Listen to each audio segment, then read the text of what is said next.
Today is Wednesday, April 17th. An update about the Notre Dame fire, Trump's second veto of his presidency, and which state is now the latest to deal with more measles. Plus, the newly named highest paid NFL player, how to spot fake reviews on Amazon, and TED Talks making a difference. Welcome to the Newsworthy. All the day's news in less than 10 minutes. Fast, fair, fun, and on the go. I'm Erica Mandy. Thanks so much for being here. You ready? Let's do this. Hundreds of millions of dollars in donations have already poured in to help rebuild and restore the iconic Notre Dame Cathedral in Paris, France. People from all over the world have donated for a total of $700 million committed so far. CBS News reports several of the richest families and companies in France have pledged the bulk of that money, including the makeup company L'Oreal. But also the University of Notre Dame in Indiana committed $100,000, and Apple CEO Tim Cook says the company will donate but hasn't said how much. French President Emmanuel Macron doubled down on his promise to rebuild the cathedral and make it even more beautiful. The New York Times reports Macron plans to get it done in 5 years, although some experts say the repairs could take decades. Remember, a massive fire destroyed parts of the historic landmark on Monday. It caused the spire at the top of the cathedral to collapse along with 2/3 of the roof. But the church's structure was saved. Right now, authorities still don't know what caused the fire. They are investigating it as an accident. Multiple reports say the fire could be linked to renovation work. The AP says investigators do plan to interview the workers hired to do those renovations. Stay tuned. President Trump just signed the second veto of his presidency. Both the House and Senate had passed a resolution to cut off U.S. support to the Saudi-led military campaign in Yemen. But President Trump said, not going to happen. The Hill reports he vetoed the bill yesterday, and there aren't enough votes in Congress to override that veto.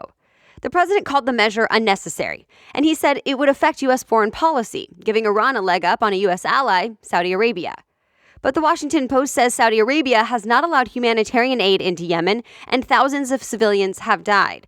In fact, the United Nations has called it the world's worst humanitarian catastrophe. More severe weather is on its way. AccuWeather says this week, 118 million people are at risk. The storm will start in the plains and parts of the Midwest today.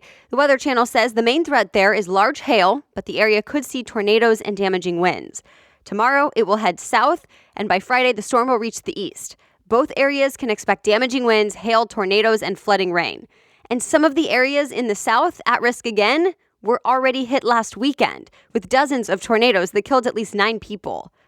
Also, if you are traveling for Easter or Passover coming up, forecasters say you may see some delays in major cities like Washington, D.C., Philadelphia, and New York City because of some flooding. Another measles update to tell you about. A county in New York is taking extreme measures to stop the infection from spreading. CBS News reports Rockland County officials say they want to ban infected people from public places for up to 21 days. And if they don't follow that rule and they go into public places, they could pay a $2,000 fine per day. In Rockland County alone, 33 more cases were reported within the last 3 weeks. CNN says a measles outbreak hit Michigan because of a man who traveled to Michigan from New York and unknowingly infected dozens of people. The health department says 38 cases of measles in Southeast Michigan can be linked just to that one guy. Football player Russell Wilson is now the highest paid player in the NFL. ESPN reports the quarterback just signed a 4-year, $140 million extension with the Seattle Seahawks.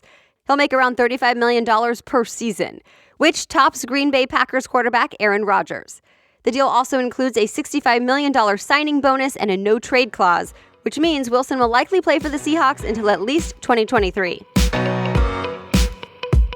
More news coming up, but first, thank you to this week's sponsor, Swap.com. Have you checked it out yet? I personally get tired of having to spend so much money on brand new clothes with every new season, so I like to mix it up and get a deal.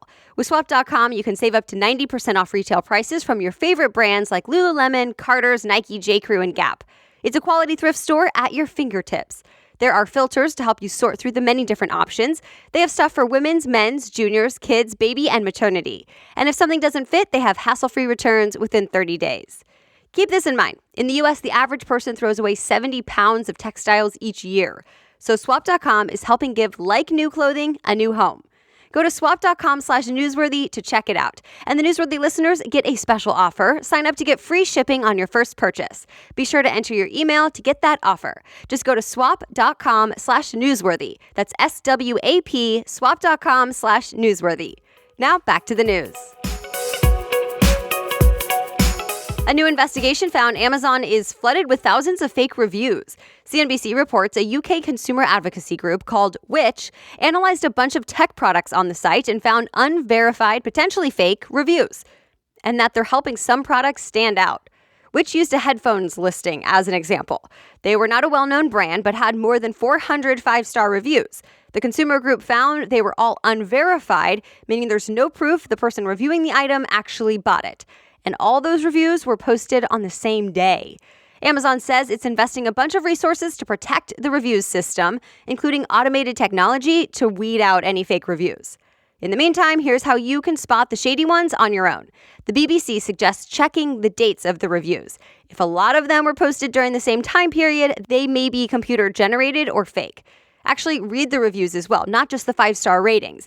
And you can even filter out reviews that are not verified.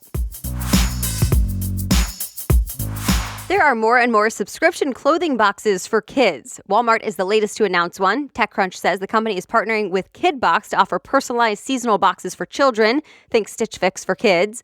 Like any subscription service, parents can fill out a short style quiz online.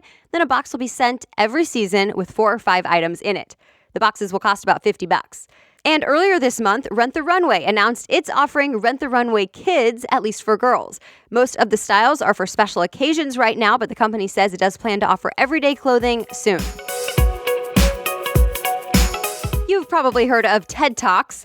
Well, TED is part of a new project to help other nonprofits get attention and funding to reach their most ambitious goals. It's the second year of what's called the Audacious project. The chosen nonprofits lay out their biggest dream on the TED stage, and the project also helps them raise millions of dollars to reach those goals. The nonprofits work on everything from protecting the environment to helping children get an education. Today's show host, Hoda Kotb, is officially a new mom again. ENews says Kotb adopted her second daughter. She shared the news during a phone call into the Today Show yesterday. Kotb named her new daughter Hope Catherine. This is the anchor's second child. She adopted her first daughter, Haley, 2 years ago. Kotb says she is so happy she's here. And that's it for today. Thank you so much for listening. If you want to read more about any of the stories we talked about, just head on over to the homepage of thenewsworthy.com, click episodes, and check out today's date. You'll find all the story sources and links right there. The Newsworthy is ready for you to listen every weekday by 4 in the morning. I'll be back with more news tomorrow. Have a great day.